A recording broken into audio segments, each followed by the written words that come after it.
अस्सलामुअलैकुम। आज का हमारा टॉपिक है derivation of radius of electron in nth orbit. तो ये जो डेरिवेशन थी कि इलेक्ट्रॉन का रेडियस कितना होता है किसी भी ऑर्बिट के अंदर, उसकी डेरिवेशन बोहर ने की थी। ये डेरिवेशन समझने से पहले आप लोगों को कूलम्ब लॉ की स्टेटमेंट समझना ज़रूरी है। तो कूलम्ब लॉ क्या कहता है, हमारे पास दो पॉइंट चार्जेस है। फ़र्ज़ करें एक पॉजिटिव चार्ज है और एक हमारे पास नेगेटिव चार्ज है। इन दोनों चार्जेस के दरमियान जो फोर्स ऑफ अट्रैक्शन होगी वो डायरेक्टली प्रोपोर्शनल होगी दोनों चार्जेस के मैग्नीट्यूड के मल्टीपल के, यानी कि force of attraction is directly proportional to magnitude of charge 1 multiply by magnitude of charge 2। और उसके बाद ये क्या कहता है कि इन दोनों चार्जेस के दरमियान में जो डिस्टेंस है फ़र्ज़ करें r के बराबर है, तो फोर्स ऑफ अट्रैक्शन जो होती है वो इन्वर्सली प्रोपोर्शनल होती है to the square of the distance between two point charges, यानी कि force is inversely proportional to the square of distance between two charges. तो आर स्क्वायर यहाँ पर आ गया इस वजह से। अगर हम इन दोनों को कंबाइन कर दें तो हमारे पास इक्वेशन बनेगी F is directly proportional to Q1 Q2 over R square. अगर हम लोग इस प्रोपोर्शनैलिटी के साइन को ख़त्म करना चाहें तो हमारे पास इक्वेशन बनती है F is equal to K multiply by Q1 multiply by Q2 over R square. अब ये जो K है इसको कूलम्ब लॉ का कांस्टेंट बोला जाता है। इस K की वैल्यू होती है 1/4 pi epsilon naught Q1 Q2 over R square. ये सारी की सारी ना K की वैल्यू है। अब ये जो एप्सिलॉन नोट है इसको बोला जाता है permittivity of free space. Epsilon note is permittivity of free space. तो ये एक कांस्टेंट है। अब होता क्या है ये कांस्टेंट, क्योंकि अब देखिए दोनों पॉइंट चार्जेस के दरमियान में ना फ्री स्पेस है, तो इस वजह से यहाँ पर एप्सिलॉन नोट यूज़ किया जाता है जिसको परमिटिविटी ऑफ फ्री स्पेस बोला जाता है। अगर यहाँ पर फर्ज करें कोई हम लोगों ने इंसुलेटर रखा होता तो ये जो एप्सिलॉन नोट है इसको किसी और चीज़ के साथ हमें मल्टीप्लाई करना पड़ता।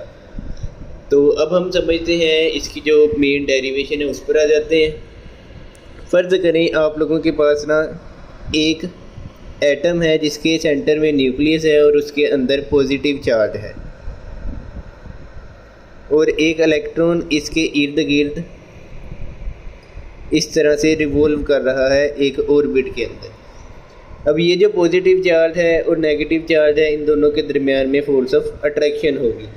अब ये जो नेगेटिव चार्ज है इसका जो मैग्नीट्यूड है यानी कि इलेक्ट्रॉन का मैग्नीट्यूड होगा E नेगेटिव, और यहाँ पर जो सेंटर के अंदर पॉजिटिव चार्जेस हैं इनका जो मैग्नीट्यूड होगा वो बराबर होगा Z multiply by E positive.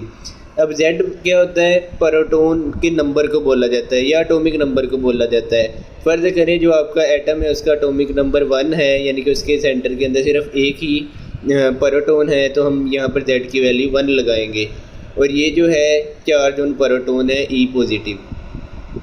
अब इन दोनों के दरमियान में जो डिस्टेंस है इसको हम लोग R बोलेंगे।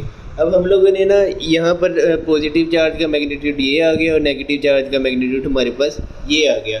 हम लोगों ने ना इन वैल्यूज़ को कूलम्ब लॉ के अंदर पुट कर देना है। कूलम्ब लॉ की हमारे पास इक्वेशन है F is equal to 1/4 pi epsilon naught, इसको मल्टीप्लाई करना है Q1 मल्टीप्लाई बाय Q2। फ़र्ज़ करें Q1 जो है वो Z इंटू E पॉजिटिव है, तो हम लोगों ने यहाँ पर Z E पॉजिटिव लगा दिया, और Q2 जो है वो E नेगेटिव है, तो यहाँ पर हम लोगों ने E नेगेटिव लगा दिया ओवर आर स्क्वायर। हम लोगों ने ना इस सारी इक्वेशन कैलकुलेशन करने के बाद ये R की वैल्यू को फाइंड आउट करना होता है। अब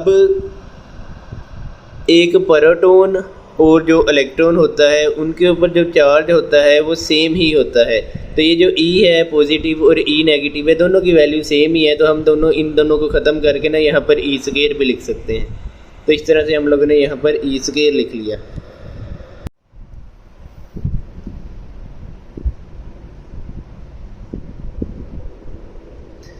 एक इलेक्ट्रॉन जो इस तरह से एक ऑर्बिट में सर्कुलर पाथ में रिवॉल्व कर रहा है, इसको इस सर्कुलर पाथ में रिवॉल्व करने के लिए सेंट्रीपिटल फोर्स की ज़रूरत होगी। तो इस इलेक्ट्रॉन के लिए जो सेंट्रीपिटल फोर्स होगी वो बराबर होगी mv² ओवर r के। तो जो सेंट्रीपिटल फोर्स है और जो हम लोगों ने पहले कूलम लॉ वाली फोर्स पढ़ी, वो दोनों फोर्सेस ना बराबर होती हैं। तो हम लोगों ने क्या करना है, यहाँ पर दोनों फोर्सेस को बराबर रख लेना है। हम लोगों ने एक साइड पे mv² ओवर r रख लिया, एक साइड पे जो हमारी पिछले वाली इक्वेशन थी हम लोगों ने वो इक्वेशन लिख देनी है। फोर्स किसके बराबर थी, 1/4 pi epsilon naught multiply by ZE² over r²। 1/4 pi epsilon naught ZE² over r²। अब हम लोगों ने यहाँ से देखें, यहाँ से r और यहाँ भी r है, तो यहाँ से स्केयर के साथ कट रहा है, और ये जो मैथ है इधर मल्टीप्लाई हो रहा है, इधर आकर डिवाइड हो जाएगा। तो हमारे पास इक्वेशन बनी v² is equal to 1/4 pi epsilon naught ZE² over r, और ये वाला जो m है इधर मल्टीप्लाई हो रहा था, ये इधर आकर डिवाइड हो जाएगा। अब यहाँ पर हमारे पास इक्वेशन जो है ये हमें क्या बता रही है, वो ये जो v है ये वेलोसिटी होती है। Velocity is inversely proportional to the radius. इसका मतलब फ़र्ज़ करें आपके पास एक एटम है जिसके अंदर 2 ऑर्बिट है। जिस ऑर्बिट का रेडियस कम होगा, ये इक्वेशन हमें बता रही है उसकी जो वेलोसिटी है वो ज़्यादा होगी, जिसका रेडियस ज़्यादा है उसकी वेलोसिटी कम होगी। इसका मतलब जो इलेक्ट्रॉन है ना, उसने इस ऑर्बिट में सबसे ज़्यादा स्पीड के साथ मूव करना है। जैसे जैसे उसका रेडियस बढ़ता जाएगा, वो अगले ऑर्बिट में अगर मूव कर रहा है तो उसकी वेलोसिटी कम होती जाएगी। तो इलेक्ट्रॉन की जो वेलोसिटी मैक्सिमम होती है वो पहले शेल के अंदर या पहले ऑर्बिट के अंदर होती है। कल हम लोगों ने बोहर लॉ के पोस्टुलेट पढ़े थे, उसका जो 4th वाला पोस्टुलेट था वो इलेक्ट्रॉन के एंगुलर मोमेंटम के बारे में बताता था। तो वो इलेक्ट्रॉन का जो एंगुलर मोमेंटम है उसकी वैल्यू हम लोगों ने कल पढ़ी थी, या हम लोगों ने एक इक्वेशन पढ़ी थी, इलेक्ट्रॉन्स एंगुलर मोमेंटम ये बराबर होता है mvr is equal to NHO।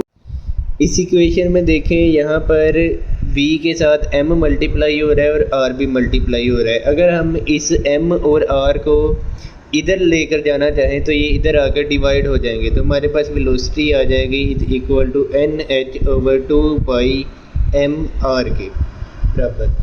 अब हम लोगों ने क्या करना है, यहाँ पर भी हम लोगों ने स्केल ले लेना है। तो हमारे पास वेलोसिटी का स्केल आ जाएगा, लेफ़्ट साइड पर भी ले लें और राइट साइड पर भी ले लें, NH/2 पाई mr।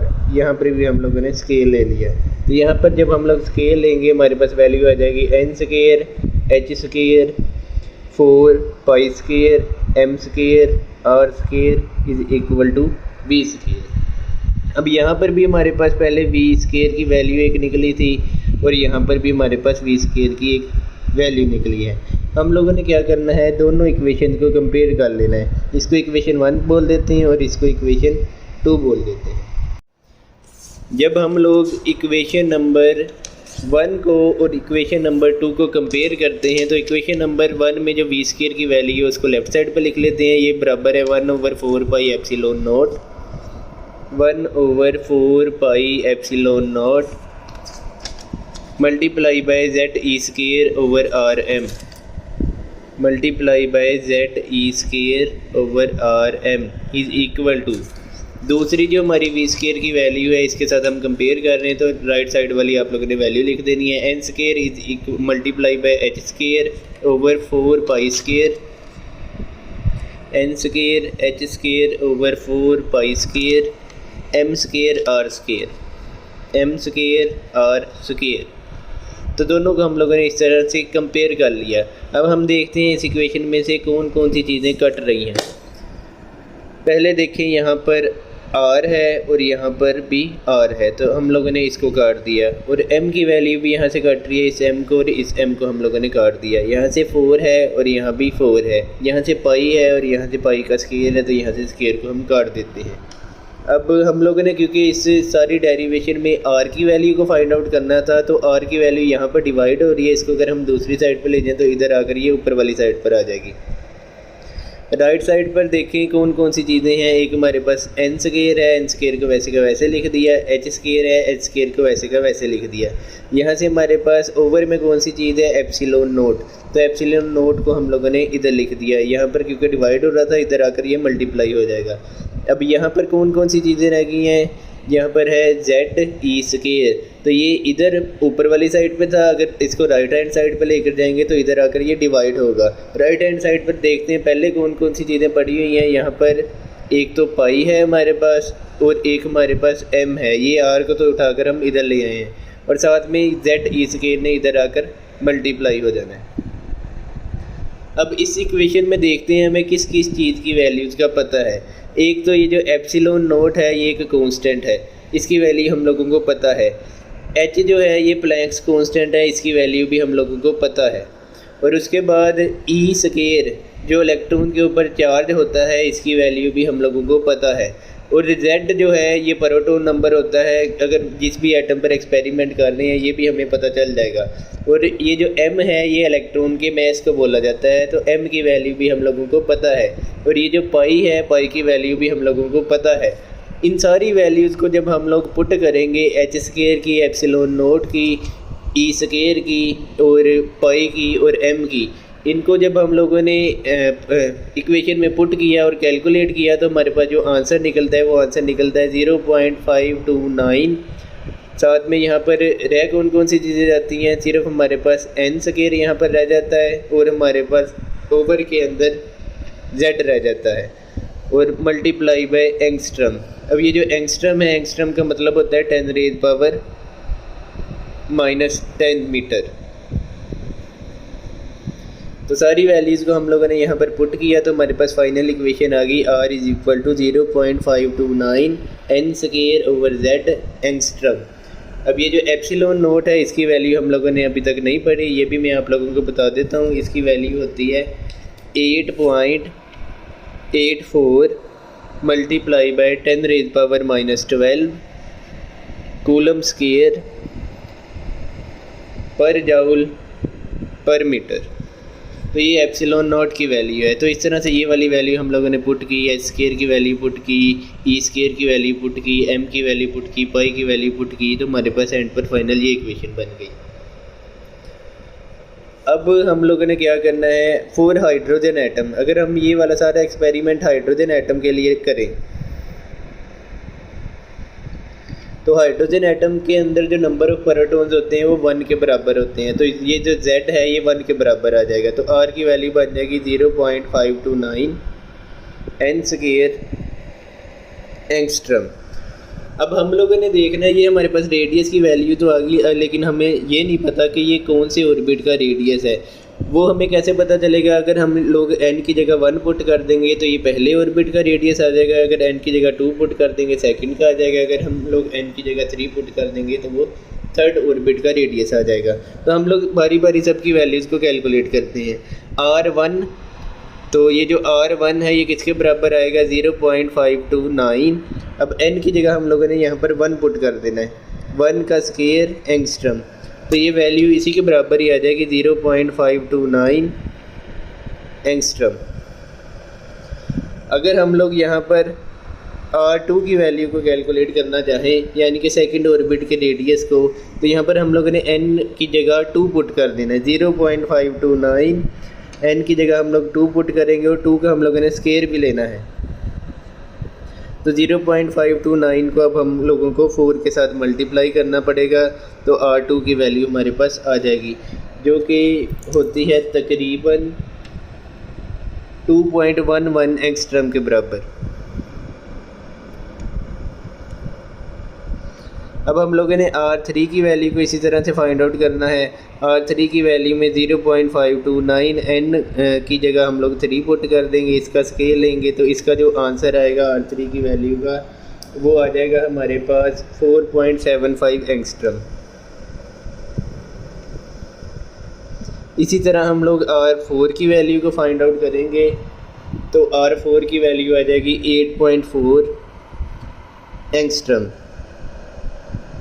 यहाँ पर ना R की जब पहले वाली जो वैल्यू आप लोगों ने लिखी है उसके साथ ना यहाँ पर n लिख लें, क्योंकि हम ये nth ऑर्बिट का रेडियस है, यहाँ पर हम लोगों ने कुछ भी फाइंड आउट नहीं किया। अगर पहले का फाइंड आउट करना है तो n की जगह यहाँ पर 1 पुट कर दें, सेकंड का करना है तो यहाँ पर 2 लिख दें। अगर नेक्स्ट हम लोगों ने सेकंड रेडियस की वैल्यू से फर्स्ट रेडियस की वैल्यू को माइनस करना है, तो हमारे पास जो आंसर आता है वो आता है 1.581 एंगस्ट्रम। फिर हम लोगों ने थर्ड रेडियस की वैल्यू से सेकंड रेडियस की वैल्यू को माइनस किया तो आंसर आया 2.64। फोर्थ वैल्यू की जो रेडियस है हमारा और थर्ड जो रेडियस है उन दोनों को माइनस किया तो आंसर हमारा आया 3.65। तो अब देखें यहाँ पर जो पहली वाली वैल्यू निकली है वो सबसे छोटी है, उस सेकंड वाली उससे बड़ी और थर्ड वाली उससे बड़ी। तो यहाँ से ये साबित होता है कि R2 माइनस R1 की जो हम लोगों ने वैल्यू निकाली है वो लेस देन है R3 माइनस R2 की वैल्यू से, और ये वाली वैल्यू लेस देन है R4 माइनस R3 की वैल्यू से। तो ये भी एक इम्पोर्टेंट MCQ है जिसको आप लोगों ने याद करना है। ये MCQ है।